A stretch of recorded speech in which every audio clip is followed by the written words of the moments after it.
The bitter wind howled across the desolate plains of Wyoming Territory, 1877, as Grace Gibson clutched her infant daughter tighter against her chest. Her fingers, raw and numb from the cold, struggled to keep the thin blanket wrapped securely around little Emma's trembling body. 3 days without proper food or shelter had left them both weak. The promise of the western frontier having dissolved into a desperate fight for survival after her husband's sudden death from fever.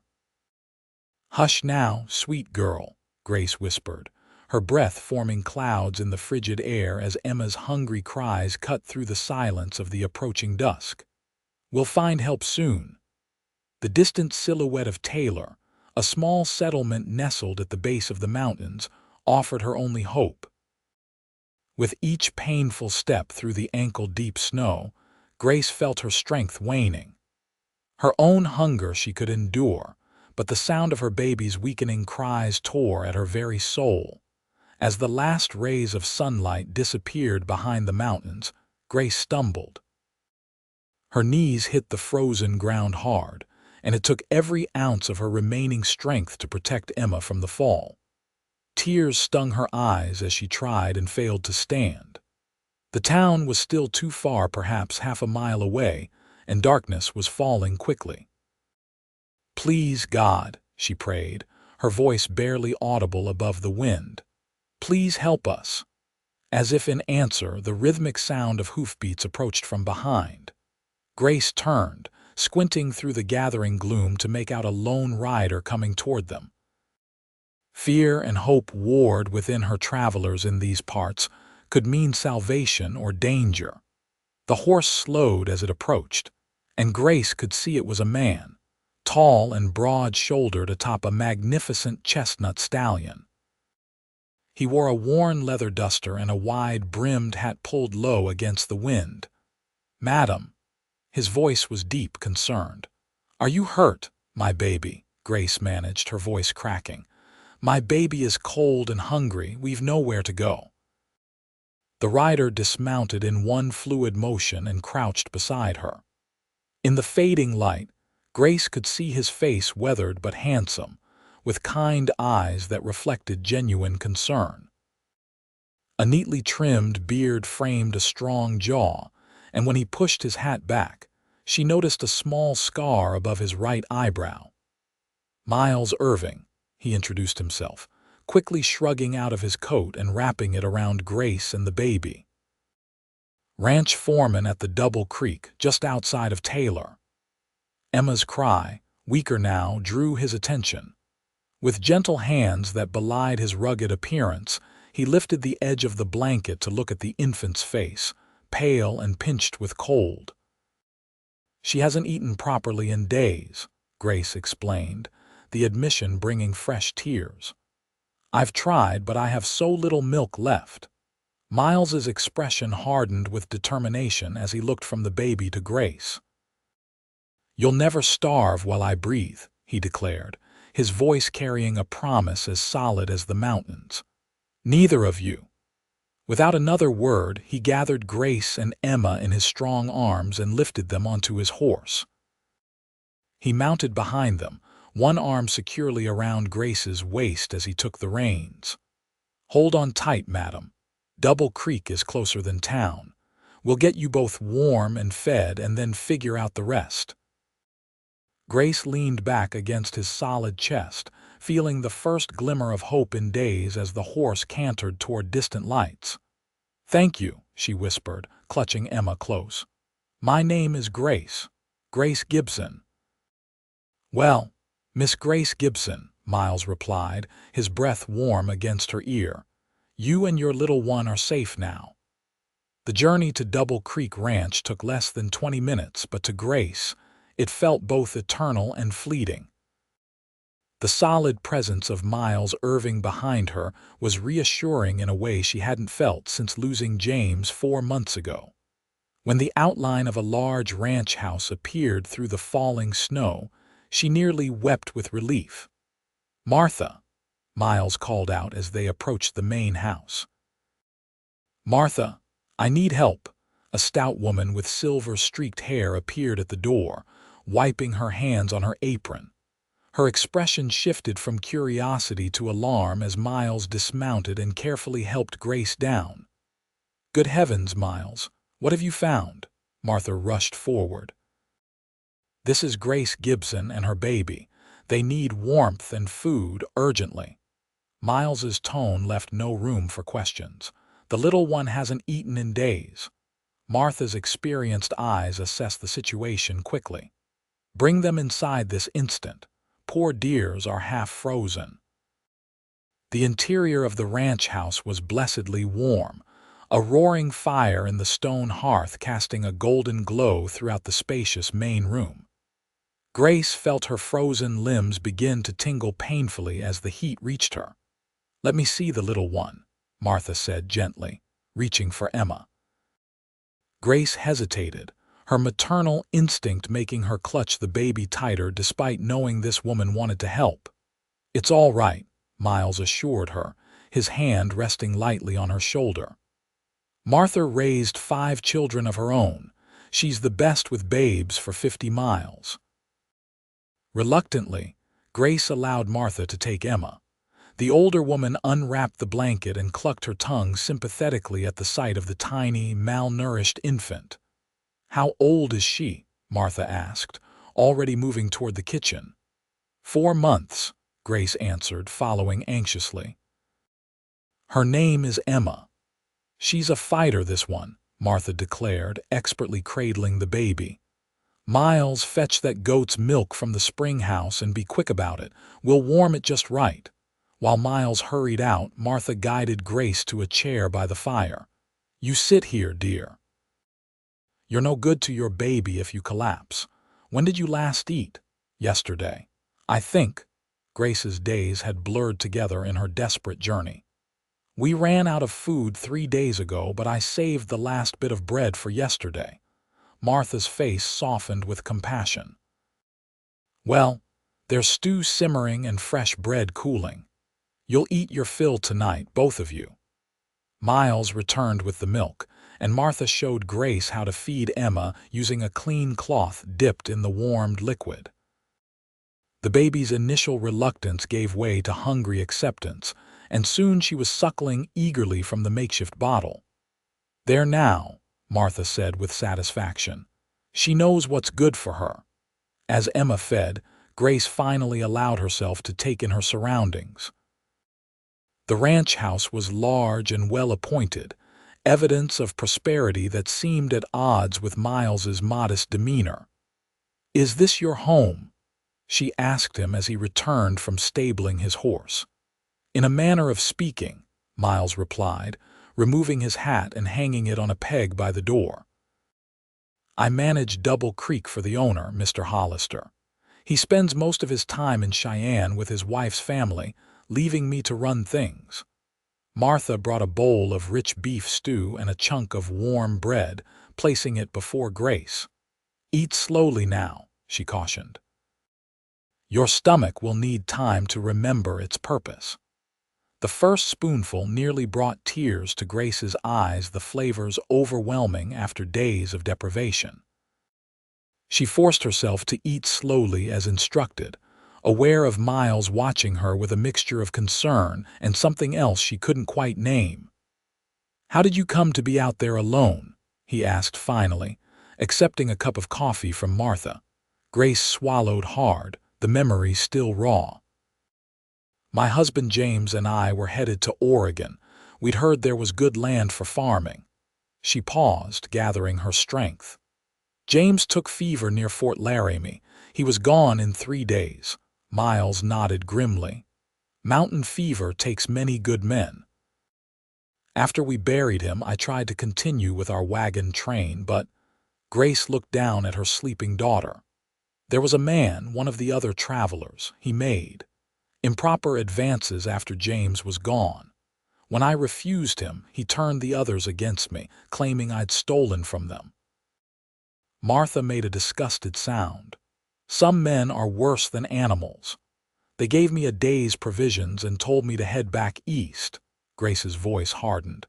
"But there's nothing left for us there. My parents are dead. James's family disowned him for marrying me. I decided to make for the nearest town instead. Then the storm caught you, Miles finished, understanding dawning in his eyes. Grace nodded. Our food ran out faster than I expected, if you hadn't found us. She couldn't finish the sentence.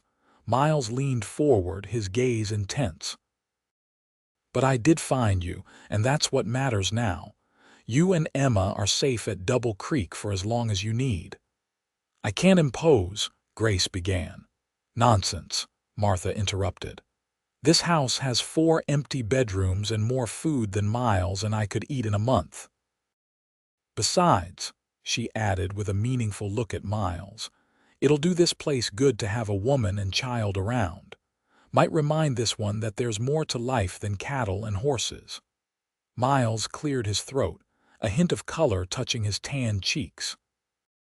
What Martha means to say is that you're welcome here, Miss Gibson, no strings attached. Mrs. Gibson, Grace corrected gently. Though I suppose I'm a widow now. Mrs. Gibson, Miles acknowledged with a respectful nod. The offer stands. Stay until you're both strong at the very least. Grace looked down at Emma, peacefully sleeping now with a full belly for the first time in days. The thought of continuing their journey in winter with a baby seemed impossible, but accepting charity from strangers went against everything her prideful nature rebelled against. I can work, she said firmly. I won't accept charity. I can cook, clean, mend whatever's needed. A small smile touched Miles's lips. Martha could use the help, I reckon. She's been threatening to retire to her sister's place in Cheyenne for years. Threatening my foot, Martha huffed, but there was no heat in her words. I've earned my rest and you know it. That you have, Miles agreed amicably. So it's settled then. Mrs. Gibson stays on as our housekeeper and Martha can retire whenever she feels ready. Grace felt a weight lift from her shoulders. Thank you, Mr. Irving. Miles, he corrected. If we're to share a roof, we might as well use our Christian names. Miles, Grace echoed, finding she liked the sound of it on her lips. And please call me Grace. The agreement made, Martha showed Grace to a comfortable bedroom on the second floor. It was simply furnished but clean, with a small adjoining room that had once been a nursery. This was Mrs. Hollister's room for her youngest before they moved to Cheyenne, Martha explained, showing Grace the cradle. It's perfect for your little Emma. Overcome with gratitude, Grace could only nod as tears threatened. Martha patted her arm understandingly. Get some rest, dear. Tomorrow is soon enough to worry about what comes next. Left alone, Grace gently placed Emma in the cradle before sinking onto the soft bed. For the first time in months, she allowed herself to feel the full weight of her grief and fear. She wept quietly, for James, for the future they'd planned, for the desperate days behind them and the uncertain ones ahead. Eventually, exhaustion claimed her, and Grace fell into the deepest sleep she'd known since becoming a widow, with one last conscious thought. Miles Irving had promised they would never starve while he breathed, and somehow she believed him completely. Morning arrived with golden light streaming through curtains Grace hadn't even noticed the night before. For a moment, disoriented by the unfamiliar comfort, she bolted upright in panic before remembering where she was. The events of the previous evening rushed back, Miles finding them in the snow, bringing them to Double Creek, offering shelter and work. Emma's soft cooing drew Grace to the cradle. Her daughter looked better already, her cheeks pinker, her tiny movements more vigorous. "Good morning, my love," Grace whispered, lifting her and breathing in her sweet scent. "We're safe now." A gentle knock at the door preceded Martha's entrance. The older woman carried a tray with steaming porridge, fresh bread, and a pot of coffee. "Thought you might prefer to eat up here this morning," Martha said, setting the tray on a small table by the window. "Give yourself time to gather your strength."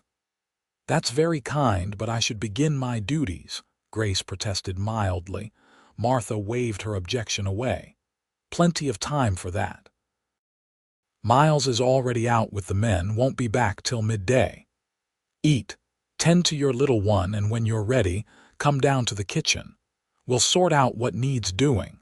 Left alone again, Grace fed Emma before enjoying her own breakfast. The simple food tasted like a feast after her ordeal. By the time she'd dressed in the clean clothes Martha had left slightly large but serviceable and made her way downstairs, Grace felt almost human again. The ranch house revealed itself in daylight as even more impressive than she'd first thought. Built of solid timber with a stone foundation, it boasted large windows that captured the breathtaking view of snow-covered mountains in the distance. The furnishings were sturdy and practical, but of good quality, and everywhere were touches that spoke of care: hand-stitched quilts, polished brass lamps, carefully arranged dried flowers. "Mr. Hollister built this place 10 years ago, when the territory was still wild as can be," Martha explained, noticing Grace's admiring gaze. "His wife wanted something civilized out here in the wilderness. Course, she couldn't abide the isolation for long, took their children and went to live with her sister in Cheyenne most of the year." "It's beautiful," Grace said sincerely. "I can't imagine wanting to leave it." Martha smiled approvingly. "Some women aren't made for frontier life. But you," she looked Grace up and down, "you've got the steel in you, I can tell." Grace wasn't so certain, but she appreciated the vote of confidence. "I hope to prove useful here." "Oh, you will," Martha assured her. "This place needs a woman's touch. Miles is a good man, the best I know, but he lives for the ranch. Rarely notices if the curtains need washing or the floors need polishing." For the remainder of the morning, Martha showed Grace the workings of the house: the large kitchen with its massive cast iron stove, the pantry stocked with preserved foods, the laundry room with its copper boilers and mangles. There was indeed plenty of work to be done, but nothing Grace hadn't handled before in her own modest home. "The ranch hands eat in the bunkhouse most days," Martha explained. "Cookie takes care of them. But Miles takes his meals here, and sometimes the foreman join him if there's business to discuss." "How many men work here?" Grace asked, trying to get a sense of the operation. 12 regular hands, plus 3 foremen under Miles. Double Creek runs over 5,000 head of cattle and nearly 100 horses. It's one of the biggest spreads in the territory. Grace's eyes widened at the scope of it. "And Miles manages all of this." "Every acre," Martha confirmed with evident pride. "Mr. Hollister wouldn't trust anyone else. Miles started as a hand when he was just 18, worked his way up. He could have his own place by now, but he's loyal to a fault." There was something in Martha's tone that made Grace curious. "You've known him a long time?" "Since he was a boy," Martha nodded. "My late husband Thomas and I worked for Miles's family back in Colorado. After Thomas passed, Miles brought me here when he took the foreman position. Said he needed someone who could run a proper house." Her eyes grew distant with memory. "He was always like a son to me." Before Grace could inquire further, the sound of boots on the porch announced Miles's return. He entered with a blast of cold air, his cheeks ruddy from the wind, snowflakes melting in his dark hair. "Ladies," he greeted them, removing his hat and coat. His eyes lingered on Grace, assessing. "You're looking better today, Mrs. Gibson." "Grace," she reminded him with a small smile. "And yes, a night in a real bed worked wonders. Thank you again for your kindness." "No need for thanks," Miles replied, hanging his hat on its peg. "Martha has been threatening to abandon me for years. You've saved me from facing her sister's legendary apple pies." "Miles Irving, you'll not speak ill of Harriet's pies," Martha scolded, but her eyes twinkled. "They won the county fair 3 years running." and caused indigestion for twice as long, Miles returned with a rare grin that transformed his serious face. He turned to Grace. "Has Martha shown you around?" "Just the house so far," Grace replied, bouncing Emma gently as the baby began to fuss. Miles's expression softened as he looked at the infant. "She looks better already." "Thanks to you," Grace said quietly. Something unspoken passed between them in that moment, a current of understanding, perhaps, or the first tentative thread of connection. Martha, watching them, smiled to herself before announcing lunch would be ready in half an hour. "Perhaps you'd like to see the rest of the ranch after we eat," Miles suggested. "If you're feeling up to it." Grace nodded, surprised by how much she wanted to see the world Miles inhabited. "I'd like that very much." Lunch was a simple but hearty affair of beef stew and fresh bread, with apple pie that Martha pointedly informed Miles had been made with Harriet's recipe. Throughout the meal, Grace noticed how Miles, despite his quiet demeanor, kept the conversation flowing easily, asking questions about her life before coming west without probing too deeply into painful subjects. She learned he was 32, had been running Double Creek for 7 years, and had fought briefly in the latter part of the Civil War before heading west. In turn, she told him about growing up in Pennsylvania, meeting James at a church social, and their decision to seek a new life in Oregon. James was a dreamer, she explained, a bittersweet smile touching her lips. He had visions of an orchard by a river, children running through the trees. "A good dream," Miles acknowledged. "Many come west chasing similar visions." "And you," Grace asked, "what brought you here?" Miles was silent for a moment, his eyes distant. "Space," he finally said. "After the war, the East felt confining. Out here a man can breathe, can see for miles and not encounter another soul if he doesn't wish to." "Sounds lonely," Grace observed. "It can be," Miles admitted. "But there's peace in it too." After lunch, true to his word, Miles offered to show Grace the ranch. Martha volunteered to watch Emma, assuring Grace the baby would be fine for an hour or two. "You need fresh air," Martha insisted, "and I could use some time with this little sweetheart." Reluctantly, Grace agreed. It would be the first time she'd been separated from Emma since her birth, but she trusted Martha implicitly already. Miles helped her into a heavy coat that had belonged to Mrs. Hollister. She left half her wardrobe when she moved to Cheyenne and led her outside. The day had warmed somewhat, the morning snow giving way to bright sunshine that made the white landscape glitter like diamond dust. Double Creek Ranch was even more impressive than Grace had imagined.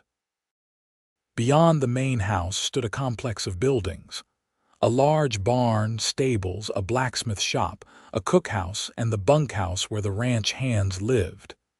In the distance, she could see men working with cattle in a series of corrals. "It's enormous," Grace breathed, taking it all in. "Nearly 15,000 acres, Miles confirmed, guiding her toward the stables. Much of it grazing land. The creek that gives the ranch its name splits into 2 branches about a mile east, hence Double Creek." Inside the stables, the sweet smell of hay and the warm presence of horses created a welcoming atmosphere despite the winter chill. Miles introduced Grace to his chestnut stallion, Copper, who had carried them to safety the night before. "He's beautiful," Grace said, cautiously stroking the horse's velvety nose. "And he knows it," Miles replied with a chuckle. "Most vain animal I've ever owned." As they moved through the stables, Miles pointed out different horses, explaining their purposes on the ranch: cutting horses for working cattle, sturdy mounts for the hands, several mares in foal that would deliver in spring. "You ride, Grace?" he asked, pausing before a gentle-looking bay mare. "Not well," she admitted. "James and I had a wagon team, but I rarely rode horseback." "This is Daisy," Miles said, running a hand along the mare's neck. "Sweetest temper of any horse on the ranch. If you're staying on, you might like to learn. It's the best way to get around out here." The casual mention of her staying caught Grace off guard. Despite their arrangement, she hadn't thought beyond the immediate future surviving the winter, keeping Emma fed and safe. The idea of making a life at Double Creek hadn't fully formed in her mind. "I'd like that," she found herself saying. "To learn, I mean." Miles nodded, something like pleasure flickering in his eyes. "Good. We'll start when the weather improves a bit." They continued their tour, visiting the blacksmith shop where a burly man named Ferguson was shoeing a horse, then the cookhouse, where Cookie, a wiry man with an impressively curled mustache, was already preparing the evening meal for the hands. "Mrs. Gibson will be taking over from Martha at the main house," Miles explained to each person they met. "She and her daughter Emma will be staying with us." Each time, the men tipped their hats respectfully to Grace, their curious glances quickly masked by frontier courtesy. She wondered what they thought of her sudden appearance, but no one seemed inclined to question Miles's decision. As they walked back toward the main house, Grace gathered her courage to ask the question that had been bothering her since the night before. "Miles, why did you help us? You could have taken us to town, left us with the sheriff or the church. Taking in strangers is a risk." Miles was quiet for several steps, his breath clouding in the cold air. "I suppose I know what it is to be alone in the world," he finally said. "And no child should go hungry if it can be helped." He stopped walking, turning to face her. "When I saw you there in the snow, holding your baby, I knew I couldn't just ride past or drop you somewhere convenient. Some things a man just knows in his gut." The simple honesty of his words touched Grace deeply. "Well, I'm grateful you listened to your gut." A rare smile crinkled the corners of Miles's eyes. "So am I, Grace, so am I." The weeks that followed established a rhythm to life at Double Creek. Grace settled into her role as housekeeper, gradually taking over duties from Martha, who seemed genuinely relieved to relinquish them. Emma thrived under their joint care, growing stronger and more alert with each passing day. January gave way to February, bringing bitter cold but also a sense of stability Grace hadn't felt since before James's death. The ranch hands accepted her presence without question, tipping their hats when they saw her and occasionally bringing small gifts for Emma, a carved wooden rattle from Ferguson, a tiny knitted cap from Cookie, whose hidden talents apparently included knitting. Miles remained something of an enigma. He was unfailingly kind and courteous, taking time each evening to sit by the fire and talk with Grace after Emma was asleep. Yet there was a reserve about him, a careful distance he maintained even as their friendship grew. From Martha, Grace gradually pieced together more of Miles's past. His parents had owned a small ranch in Colorado, lost during the war when his father and older brother were killed at Gettysburg. Miles had returned from his own war service to find his mother struggling to keep the place running. "They lost it anyway," Martha explained one afternoon as they prepared dinner. "Bank foreclosed. His mother went to live with her sister in St. Louis, but Miles couldn't abide city life. Came west again, found work as a cowhand, eventually landed here. He never married." Grace asked, trying to sound merely curious. Martha's knowing look suggested she wasn't fooled. "There was a girl once, daughter of a rancher over near Laramie. Engagement was all but announced when she decided she preferred a banker's son who could give her a life in town." She shook her head disapprovingly. Miles never spoke of it, but it changed him, made him more cautious with his heart. This information gave Grace a new understanding of Miles's reserved nature. She found herself watching him more closely, noticing the way his guard dropped when he played with Emma. or the rare moments when he laughed without restraint at something Cookie said. One evening in late February, as a howling blizzard raged outside, Grace sat by the fire mending one of Miles's shirts. Emma lay on a blanket nearby, cooing and reaching for the colorful quilt squares Martha had hung from a string above her as a makeshift mobile. Miles entered, stamping snow from his boots. "All the animals are secured," he announced, removing his coat. "This is going to be a bad one." "Worse than last week's storm?" Grace asked, setting aside her mending. "Much worse, I reckon." Miles crossed to the fire, holding his hands out to the warmth. "The men are all hunkered down in the bunkhouse with extra provisions. We should be fine here if the wood holds out." "I'll check the pantry stores," Grace said, rising. "We might want to bring extra food upstairs in case the drifts block the doors by morning." Miles nodded approvingly. "Good thinking." As Grace moved toward the kitchen, Emma began to fuss. Without hesitation, Miles knelt beside the baby, his large hand gently stroking her cheek. "What's troubling you, little miss?" he asked softly. "Your mama will be right back." To Grace's amazement, Emma quieted at his touch, her tiny hand wrapping around his finger with surprising strength. The sight of this big, rugged man so tender with her daughter created a warmth in Grace's chest that had nothing to do with the roaring fire. Later that night, after Emma was asleep in her cradle and Martha had retired to her room, Grace and Miles sat before the fire sharing a pot of coffee. The storm outside had intensified, wind shrieking around the eaves and rattling the windows.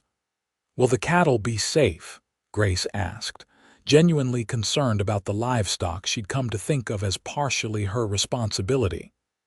"We moved them to the sheltered valley yesterday," Miles assured her. "They'll bunch together for warmth. Cattle have survived blizzards since long before men came to tend them." They sat in comfortable silence for a while, the crackling fire and howling wind the only sounds. Grace found herself studying Miles's profile in the firelight, the strong line of his jaw, the slight crook in his nose that suggested it had been broken once, the tiny lines at the corner of his eye. In the months since he'd rescued them, she'd come to rely on his steady presence, his quiet strength. "What are you thinking about so intently?" Miles asked, catching her gaze. Embarrassed at being caught staring, Grace looked down at her coffee cup. "I was just reflecting on how different my life is now from what I expected. 3 months ago, I thought I'd be in Oregon by now, helping James build our homestead." Miles nodded thoughtfully. "Life rarely follows the paths we plan."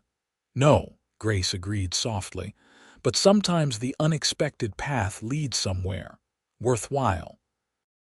Their eyes met across the space between them, and something shifted in the air, an acknowledgement of feelings neither had put into words. Miles looked away first, clearing his throat. "I should check the fires in the other rooms," he said, rising. "Make sure everything's banked properly for the night." Grace watched him go, her heart beating a little faster than normal. It wasn't proper, she knew, to be developing feelings for another man so soon after losing James. Yet the connection she felt with Miles seemed to exist outside the normal rules of time and propriety, as if the harsh frontier had created its own standards for human relationships. The blizzard raged for 3 days, effectively cutting Double Creek off from the outside world. During that time, Grace and Miles fell into an even more domestic routine, sharing meals, tending to Emma, reading aloud to each other from Mr. Hollister's well-stocked library. By the time the storm finally broke, revealing a transformed landscape of massive snowdrifts and ice-coated trees, Grace felt as if something fundamental had changed between them as well. On the 4th morning, as Grace prepared breakfast, Miles entered the kitchen with a serious expression. "I need to ride out today," he announced. "Check on the herd, make sure we didn't lose too many." Of course, Grace nodded, trying to ignore the little stab of disappointment at having their snow-bound idyll interrupted. I'll pack some food for you. Thank you. Miles hesitated, then added, when I get back, I'd like to speak with you about something important. Grace's hand stilled over the biscuit dough. Is something wrong? No, Miles assured her quickly. Nothing like that, just something I've been considering. His mysterious words occupied Grace's thoughts all day as she went about her tasks. Martha noticed her distraction but said nothing, though her knowing smiles suggested she might have some idea what was on Miles's mind. Evening came with no sign of Miles. Then night fell. Grace tried not to worry. He was experienced in winter conditions and knew the land intimately, but by the time she put Emma to bed, anxiety had set in. He's fine, Martha assured her. Probably staying at the line cabin near the north pasture. The drifts are too deep to risk riding in darkness. Grace nodded, knowing Martha was right, but sleep eluded her nonetheless. She lay awake listening to the creaking of the house as it settled, her mind creating scenarios of Miles injured or lost in the vast whiteness. Dawn was just breaking when the sound of hoofbeats in the yard sent Grace rushing to the window. Miles was dismounting, looking exhausted but unharmed. Without pausing to think, she threw a shawl around her shoulders and hurried downstairs, reaching the front door just as he was about to enter. "You're back," she breathed, relief making her dizzy. Miles stared at her for a moment, taking in her disheveled appearance and obvious concern. "Were you worried?" "Of course I was," Grace admitted, "when you didn't return by nightfall." A slow smile spread across Miles's face, transforming his travel-weary features. "I'm sorry. The North Line cabin seemed safer than trying to make it back through the drifts." "That's what Martha said." Grace stepped back, suddenly self-conscious about her nightgown and loose hair. "You must be hungry. Let me make you something." "Grace," Miles said, catching her arm gently as she turned away, "about that important matter I mentioned." Her heart skipped a beat at his serious tone. "Yes, I'd like to court you properly." The words came out in a rush as if he'd been practicing them. "I know it's soon after your loss and I'll understand if you need more time, but these past months—" He paused, searching for words. "You and Emma have become precious to me." Grace stared at him, momentarily speechless. Of all the possibilities she'd imagined, a straightforward declaration hadn't been among them. Miles misinterpreted her silence. "I apologize if I've overstepped. Your position here isn't contingent on Miles," Grace interrupted, finding her voice at last. "I would be honored." His expression transformed from anxiety to wonder. "Truly, truly," she confirmed, a smile breaking across her face like sunrise. "Though you should know I come with a very small but demanding chaperone." Miles laughed, the tension breaking. "I wouldn't have it any other way." They stood looking at each other, both suddenly shy despite months of living under the same roof. Finally, Miles cleared his throat. "I should clean up. I must look and smell like I've spent a night in a line cabin." "You do," Grace agreed with a teasing smile, "but I find I don't mind it." The Courtship of Grace Gibson by Miles Irving became the subject of good-natured gossip throughout Taylor and the surrounding ranches. Their story, how he'd found her and Emma nearly frozen to death, his promise that they would never starve while he breathed, their gradual journey from gratitude to affection, captured the romantic imagination of the frontier community. Spring arrived with a rush of activity at Double Creek. Calving season kept Miles and the hands busy day and night, while Grace balanced her household duties with caring for Emma, who was now crawling and getting into everything. Despite their busy schedules, Miles made time each day to spend with Grace, whether it was a few stolen moments over coffee at dawn or longer evenings by the fire after Emma was asleep. True to his word, He began teaching Grace to ride, starting with gentle Daisy. To his evident pride, she took to it quickly, her natural grace translating well to horseback. "You're a natural," he told her after their third lesson, when she'd successfully guided Daisy through a series of turns in the corral. "I had a good teacher," Grace replied, flushed with accomplishment. As April turned to May, wildflowers began to carpet the prairie in explosions of color. On a particularly beautiful Sunday, Miles suggested a picnic by the creek that gave the ranch its name. "Emma would love to see the wildflowers," he suggested over breakfast. "And Martha's been saying we need to get that child out in the fresh air more." Martha, never one to miss an opportunity for matchmaking, readily agreed to prepare a basket. By mid-morning, Miles had saddled Daisy for Grace and Copper for himself, rigging a special carrier he designed for Emma to ride securely in front of Grace. The day was perfect warm sunshine, a gentle breeze, and skies so blue they hurt to look at. Grace felt a lightness she hadn't experienced since before James's death, as they rode side by side through meadows brilliant with paintbrush, lupine, and blanket flower.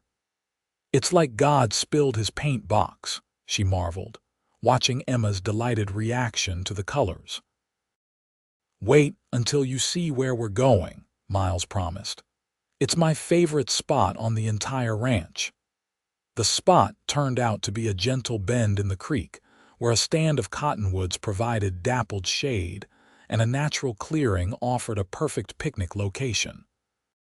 Miles helped Grace dismount, his hands lingering at her waist a moment longer than strictly necessary, sending a pleasant shiver up her spine. They spread a blanket on the new grass, and Miles produced a second smaller blanket for Emma to explore the world around her. The baby had begun pulling herself up on furniture recently, and she immediately set to work investigating a particularly fascinating dandelion. "She's growing so fast," Miles observed, watching Emma with evident affection. "Seems like yesterday she was that tiny, hungry bundle you were clutching when I found you." "Sometimes I can hardly believe that was us," Grace admitted, arranging the food Martha had packed. "It feels like a different lifetime." Miles accepted a sandwich, his expression turning serious. "Do you ever regret it? Staying here instead of continuing to Oregon?" Grace considered the question carefully. "I regret the circumstances that brought us here, James's death, being cast out from the wagon train, but staying at Double Creek," she shook her head. "No, I don't regret that at all." "I'm glad," Miles said softly, "because I can't imagine this place without you now, without both of you." He reached into his pocket and withdrew a small object, holding it in his closed hand. "I've been carrying this around for weeks, waiting for the right moment." Grace's breath caught as he opened his palm to reveal a simple gold ring set with a small pearl. "It was my mother's," Miles explained. "One of the few things I kept when we lost the ranch. Grace Gibson, I love you. I love Emma as if she were my own. Would you do me the honor of becoming my wife?" Tears sprang to Grace's eyes, blurring her vision of this good, honorable man who had saved them in more ways than one. "Yes," she whispered. "Yes, Miles." He slipped the ring onto her finger where it fit as if made for her. Then, with a glance to ensure Emma was still happily occupied with her dandelion, Miles leaned forward and kissed Grace for the first time. It was a gentle kiss, respectful yet full of promise, and Grace felt something inside her bloom like the wildflowers surrounding them. When they parted, Miles rested his forehead against hers, his eyes closed as if savoring the moment. "I never thought I'd find this," he confessed quietly. "Not out here, not after everything." Grace understood exactly what he meant. The frontier was a place of harsh realities, where survival often took precedence over happiness. Yet somehow, against all odds, they had found each other. "Emma, look," Grace called softly to her daughter. Mr. Miles is going to be your papa." Emma looked up at the sound of her name, then crawled determinedly toward them, pulling herself up on Miles's knee. He lifted her effortlessly, settling her between them. "What do you think, little miss? Will you have me for a father?" In answer, Emma reached up and patted his bearded cheek, babbling happily in her own language. Miles laughed, the sound echoing across the peaceful meadow. "I'll take that as approval," he said, his eyes meeting Grace's over Emma's head. They were married 3 weeks later in the small church in Taylor, with Martha standing as Grace's attendant, and Mr. Hollister himself, summoned from Cheyenne by a telegram from Miles, serving as best man. Emma, dressed in a new white gown sewn by Martha, watched the proceedings from Cookie's lap, occasionally adding her own commentary to the minister's words. The entire population of Taylor and representatives from every ranch within 20 miles attended, partly out of genuine affection for Miles and partly from curiosity about the woman who had captured the heart of Double Creek's confirmed bachelor foreman. At the reception held at the ranch afterward, Mr. Hollister raised a toast that brought tears to many eyes. "To Miles and Grace," he proclaimed, glass raised high. "Proof that even in this wild country, love finds a way.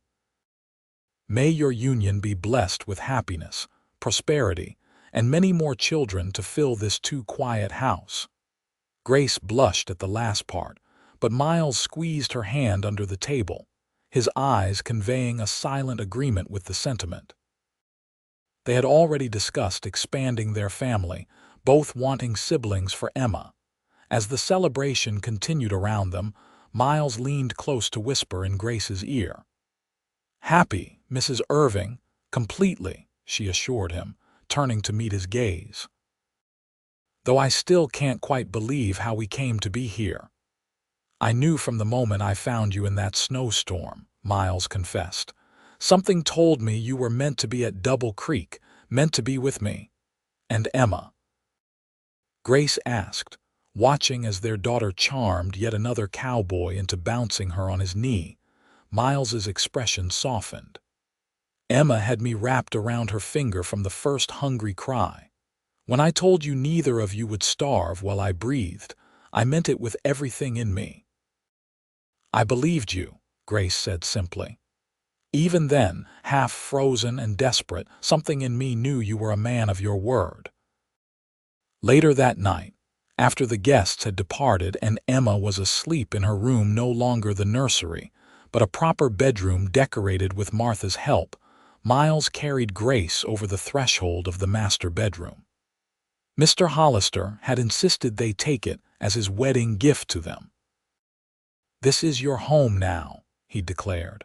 "Has been since the day you arrived, whether you knew it or not." As Miles set her gently on her feet, Grace looked around at the spacious room with its large windows overlooking the mountains. "It's beautiful," she breathed. "Not half as beautiful as you," Miles replied, his voice deeper than usual as he gazed at her in the lamplight. Later, wrapped in each other's arms as moonlight streamed through the curtains, Grace traced the outline of her husband's face with gentle fingers. "What are you thinking?" Miles asked, catching her hand and pressing a kiss to her palm. "That I never expected to find love again," she admitted. "After James died, I thought that part of my life was over. I was focused only on survival, on giving Emma a chance. And now—" Miles prompted, his eyes serious in the dim light. "Now I know that love can find us when we least expect it," Grace answered. "That sometimes the end of one dream makes room for another, even better one to take root." Miles pulled her closer, his kiss a seal on her words. "I'll spend the rest of my life making sure you never regret taking a chance on a weather-beaten ranch foreman." "I already know I won't," Grace assured him, resting her head on his chest. The steady beat of his heart beneath her ear was the most comforting sound she could imagine, the rhythm of home, of safety, of love. 1 year to the day after Miles found Grace and Emma in the snow, the Irving family gathered in the main room of Double Creek Ranch to celebrate. Emma, now walking and beginning to form words, toddled between her parents, occasionally pausing to pat Grace's rounded belly where her brother or sister grew. The ranch had prospered under Miles's continued management, and Mr. Hollister had recently offered to sell him a partnership stake recognition of his years of loyal service and his vision for the future. With Grace's encouragement, Miles had accepted, making them not just employees but part owners of the land they loved. Martha had finally semi-retired to her sister's place in Cheyenne, though she returned frequently, claiming the city air didn't agree with her. Her real reason, her devotion to Emma and her determination to be present for the birth of the new baby, was transparent to everyone. As the family sat before the fire, Miles lifted Emma onto his knee and gestured for Grace to open the small package he'd placed on the side table. "What's this?" she asked, surprised. "We agreed no gifts." "Not a gift," Miles insisted with a grin. "Just a small token to mark the occasion." Inside the package, Grace found a framed pencil sketch clearly done by the portrait artist who had recently set up shop in Taylor. It showed a woman holding a baby, wrapped in a man's coat as snow swirled around them. "Oh, Miles," Grace breathed, recognizing the scene from their first meeting. "I wanted to preserve it," he explained. "The moment everything changed for all of us." Emma pointed at the picture, her face serious. "Mama, baby." "That's right, sweet pea," Miles told her. "That's the night Papa found Mama and Emma in the snow." "Cold," Emma declared with the certainty of a child repeating a familiar story. "Very cold," Grace agreed, looking up at her husband with eyes bright with unshed tears. "But Papa kept his promise."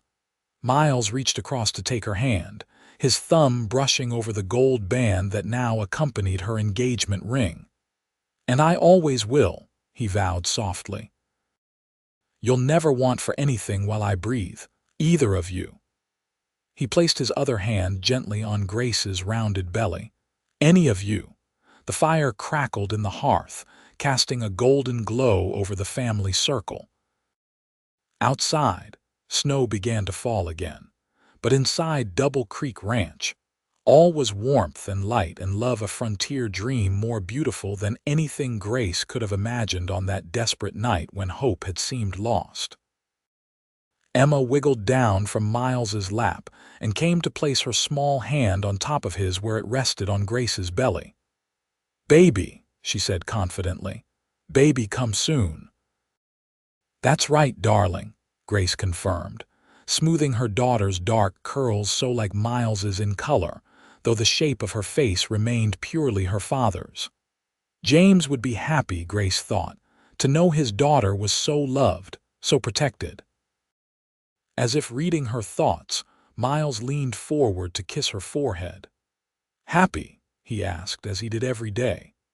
"More than I ever dreamed possible," Grace answered honestly. Outside, the Wyoming wind sang around the eaves of the house they'd made a home, but its howl no longer carried any threat.